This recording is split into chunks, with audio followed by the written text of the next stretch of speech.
This is extremely disturbing and it validates whatever I've been saying for the past 1 year. So please watch till the end.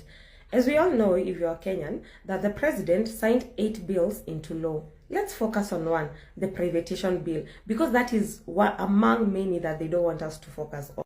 Before we even start, I want us to note a few things, that this bill, Amahi Privatization bill, it aims to generate gap year 110 billion revenue. Mind you, this government loses 3 billion a day. So it will take us about 40 days to come up with this whole amount. But this government loses 3 billion daily to corruption. Also, once these farms have been sold, it will take 8 years before we start the reversal process of selling these things. And mind you, these things are very important to our country. Now let's focus on one, the Kenya Seed Company, because it's among the 11 farms that have been cleared to be sold. Now this Kenya Seed Company is responsible for all our agriculture inputs, all of them, from the seeds to the fertilizers to pesticides, especially kwa farmers wa maize. Wao ndio wana rely completely 100% on Kenya Seeds.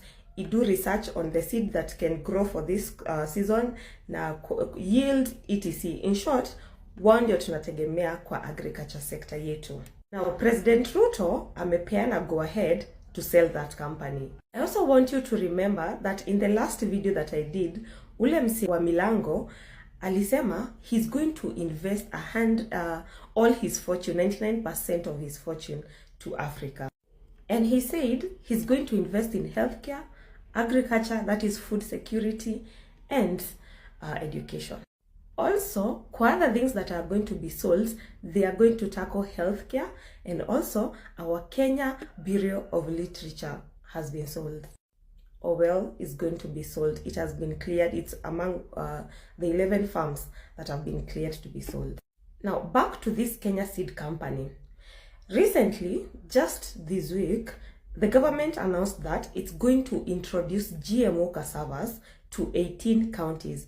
Mind you, Kenya has no shortage of cassavas. So why do we need GMO cassavas? And why can't we actually do organic cassavas and not GMO cassavas?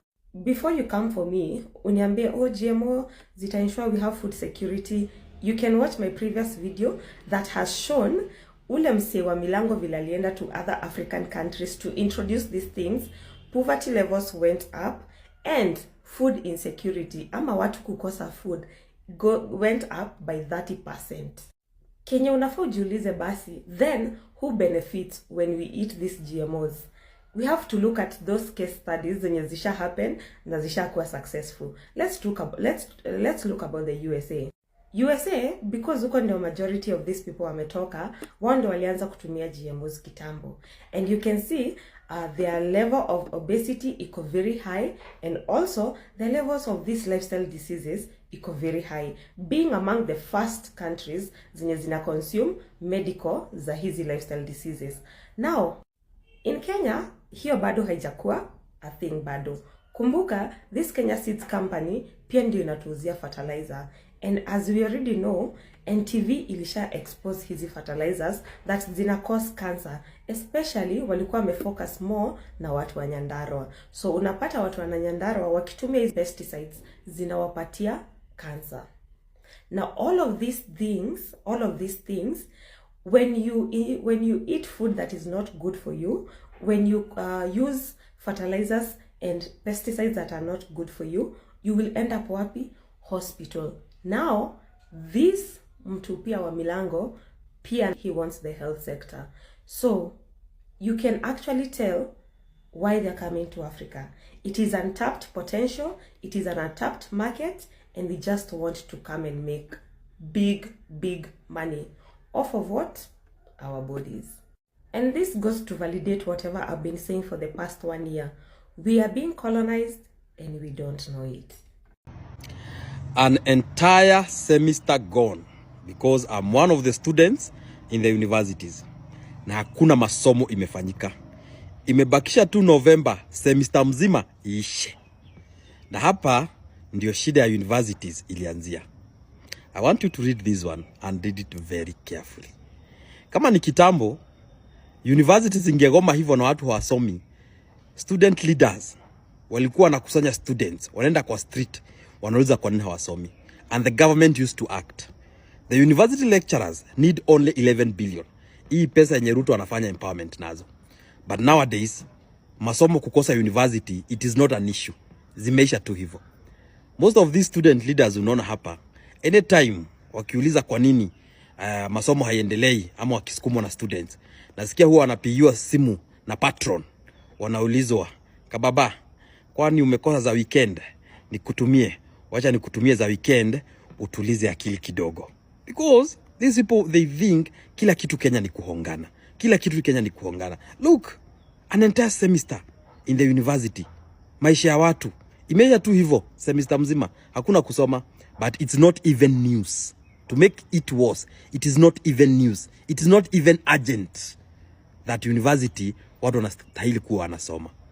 But you're right, this is our new country. My dear fellow brothers, fellow sisters, fellow Kenyans, wacheni niwapandisha hasira kidogo. Did you know the Finance Bill 2024 that we rejected, that made us go to the streets to demonstrate for it, we were rejecting it. The one yenye tuliambiwa ati ilitupiliwa mbali. Do you know that everything we rejected has been put into law? It has been passed. Did you know that? I don't know if you listen to Kimani Ichung'wah very well. Alisema vizuri. The finance bill that was rejected in 2024, hiyo finance bill ilikuwa subdivided ama categorized into 4 different groups. Na imekuwa ikipitishwa. So in short, Kimani Ichung'wah alikuwa anatuambia, yes, kidole sambusa. Alafu, another thing is alikuwa anatuambia, now tumeiweka into law, the president ameascend his sign, sasa mutadu. Yes, kidole sambusa, sasa mutadu. So that finance bill, we rejected it, but it has been passed.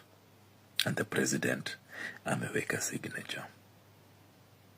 That is how bad things are. So the people who lost their life last year, walipoteza maisha bure. The sad part ni hiyo. Kuna watu waliuawa, kuna watu walikuwa abducted, kuna watu walivunjika miguu, kuna watu wako na maalama.